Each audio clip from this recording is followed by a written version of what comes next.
Hello, my name is Wyatt Lindsay. I'm a student at Grand Canyon University and I'm an aspiring high school English teacher.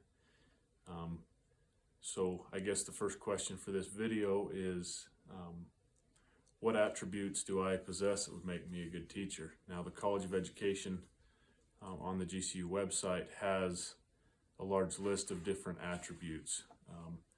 Those are high expectations, respect for the diversity of others, fairness, professional conduct, reflection, curiosity, honesty, advocacy, and dedication.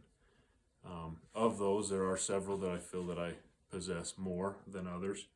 A few of those are fairness and high expectations.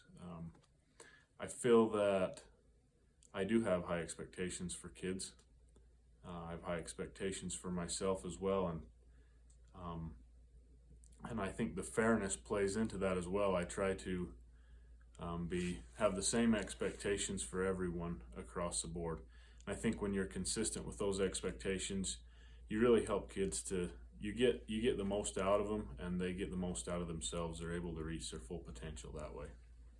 The next question is, what dispositions do I feel that I could probably improve on? And I can definitely improve on all of them. Just a few would probably be the curiosity, as well as the respect for the diversity of others. Now, with the curiosity, that goes along with patience. For me, I guess sometimes I get a little impatient, especially with questions, but I need to get to where I am welcoming those questions, because that's really what helps students learn, and it helps me realize what their understanding is. What attributes should teachers have, and how should they behave, as well as what standards should guide their thinking and actions? I think integrity, number one, and to me, integrity means being the same person all the time. And obviously that doesn't mean that you behave the same way in relationships with students that you would with your family or close friends, but just having integrity, being the same person alone as you are when you're around other people, and that goes into the other questions as far as what standards guide thinking and actions. If you have integrity and that's something that you strive for, that is going to guide your thinking and your actions, and you're never going to be put in a compromising situation, I guess. Students will see you out of school, whether it's in the grocery store or at a sporting event, and they're going to learn to respect you because you act according to your beliefs 100% of the time. And obviously that's something that we are not perfect at, but we should all strive for. How can teacher dispositions positively or negatively affect psychological and moral development of students? I think we need to remember that